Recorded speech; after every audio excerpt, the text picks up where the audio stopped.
साथियों, एक समय था जब माना जाता था कि यातायात के आधुनिक साधनों पर पहला अधिकार सिर्फ बड़े बड़े शहरों का ही है।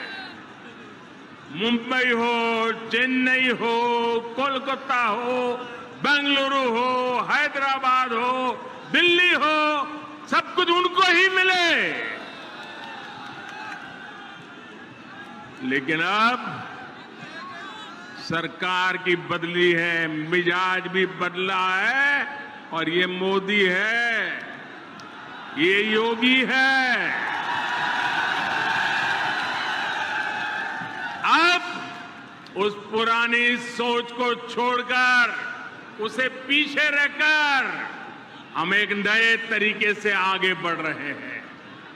साल 2017 के बाद से उत्तर प्रदेश में कनेक्टिविटी के जो काम शुरू हुए, उनमें बड़े शहरों के साथ ही छोटे शहरों को भी उतनी ही प्राथमिकता दी गई है।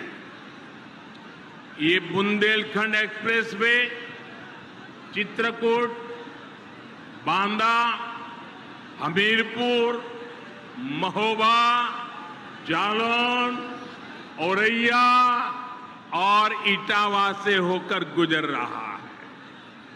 पूर्वांचल एक्सप्रेसवे लखनऊ के साथ ही बाराबंकी, अमेठी, सुल्तानपुर, अयोध्या, अंबेडकर नगर, आजमगढ़, मऊ और गाजीपुर से गुजर रहा है। गोरखपुर लिंक एक्सप्रेस अंबेडकर नगर, संत कबीर नगर और आजमगढ़ को जोड़ता है।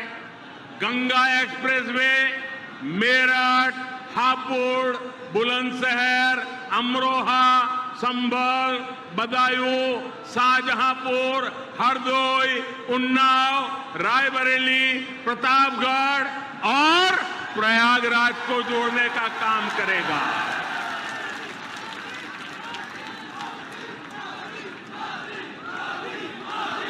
दिखता है कितनी बड़ी ताकत पैदा हो रही है।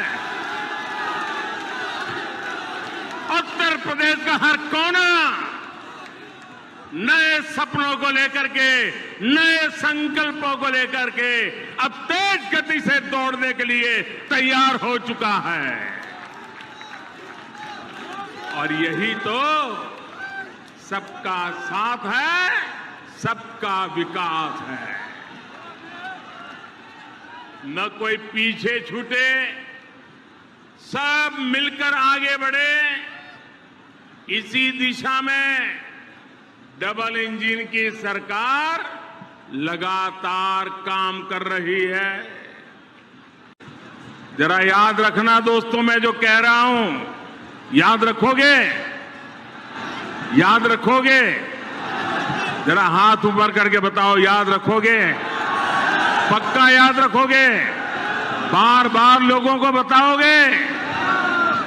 तो याद रखिए, जिस यूपी में सरयू नहर परियोजना का पूरा होने में 40 साल लगे, जिस यूपी में गोरखपुर फर्टिलाइजर प्लांट 30 साल से बंद पड़ा था, जिस यूपी में अर्जुन डैम परियोजना को पूरा होने में 12 साल लगे, जिस यूपी में अमेठी राइफल कारखाना सिर्फ एक बोर्ड लगा करके पड़ा हुआ था, जिस यूपी में रायबरेली रेल कोच फैक्ट्री डिब्बे नहीं बनाती थी, सिर्फ डब्बों का रंग रोगान करके काम चला रही थी, उस यूपी में अब इंफ्रास्ट्रक्चर पर इतनी गंभीरता से काम हो रहा है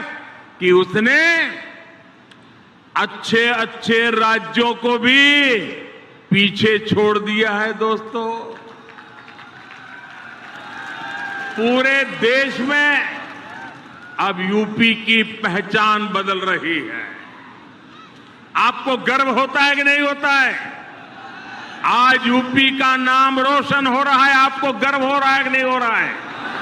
आप पूरा हिंदुस्तान यूपी के प्रति बड़े अच्छे भाव से देख रहा है, आपको आनंद हो रहा है कि नहीं हो रहा है?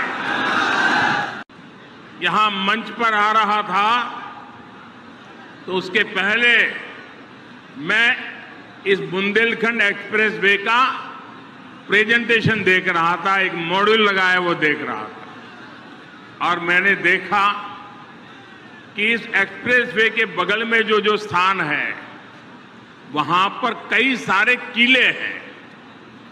सिर्फ झांसी का ही किला है ऐसा नहीं, कई सारे किले हैं। आप में से जो विदेश की दुनिया जानते होंगे उनको मालूम होगा, यूरोप के कई देश ऐसे हैं जहां पर किले देखने का एक बहुत बड़ा टूरिज्म उद्योग चलता है और दुनिया के लोग पुराने किले देखने के लिए आते हैं। आज बुंदेलखंड एक्सप्रेसवे बनने के बाद मैं योगी जी की सरकार को कहूंगा कि आप भी इन किलों को देखने के लिए एक शानदार टूरिज्म सर्किट बनाइए, दुनिया भर के टूरिस्ट यहां आए और मेरे बुंदेलखंड की इस ताकत को देखे। इतना ही नहीं, मैं आज योगी जी से आग्रह एक और करूंगा, आप उत्तर प्रदेश के नौजवानों के लिए इस बार जब ठंड की सीजन शुरू हो जाए, मौसम ठंडी का शुरू हो जाए, तो किले चढ़ने की स्पर्धा आयोजित कीजिए और परंपरागत रास्ते से नहीं, कठिन से कठिन रास्ता तय कीजिए और नौजवान को बुलाइए, कौन जल्दी से जल्दी चढ़ता है, कौन किले पर सवार होता है। आप देखना उत्तर प्रदेश के हजारों नौजवान इस स्पर्धा में जुड़ने के लिए आ जाएंगे और उसके कारण बुंदेलखंड में लोग आएंगे, रात को मुकाम करेंगे, कुछ खर्चा करेंगे, रोजी रोटी के लिए बहुत बड़ी ताकत खड़ी हो जाएगी। साथियों, एक एक्सप्रेस में कितने प्रकार के कामों को अवसर का जन्म